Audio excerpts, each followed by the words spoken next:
2020, a promising year, took a dramatic, infamous turn, no thanks to the coronavirus pandemic. With it came gains and losses for the environment, a sector in Nigeria that has shown resilience and survived against the odds of the virus. Onange Fine First reviews how the environment fared in 2020 amid a pandemic and the destructive winds of a natural disaster. 2020 is a year when everything changed, a year when the world as we know it was altered in ways beyond imagination. COVID-19 plagued the world and dictated the theme of global policy formulation, resulting in the shutting down of economies, restriction in movements, and, ironically, giving the earth the chance to breathe again and recover its health from man-made pollutants. It is a problem linked to the environment and its biodiversity. The Ministry of Environment partnered other ministries to disinfect public and private spaces like roads, markets, schools, and offices.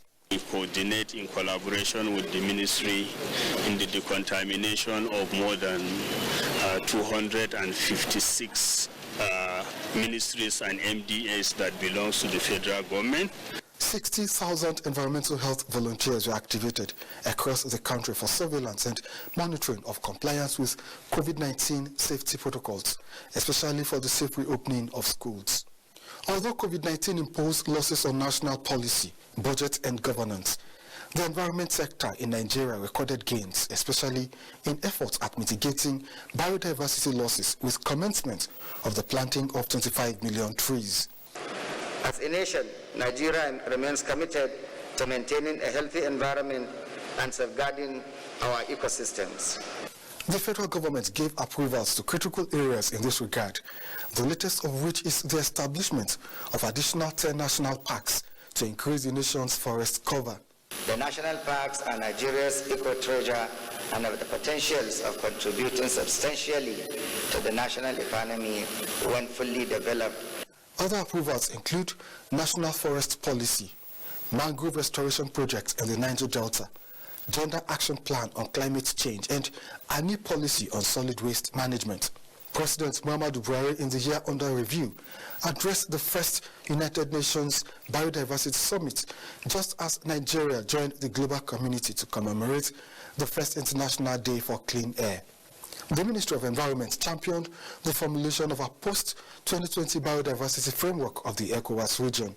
Despite the lockdown that slowed the pace of work on the Ogoni cleanup exercise, progress was made on the project, with the federal government receiving 7 completed hydrocarbon pollution remediation project sites in Rivers State.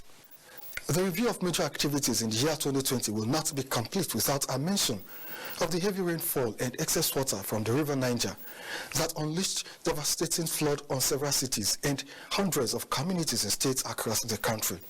The flood destroyed lives and livelihoods, displaced millions, and negatively impacted the environment, forcing intervention from governments at all levels.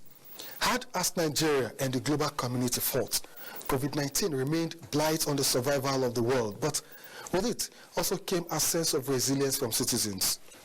Most of all, the pandemic raised a greater sense of duty and responsibility in the way humanity interacts with Mother Earth and the environment as a whole. In Abuja, Onange Fine Face, NTA News.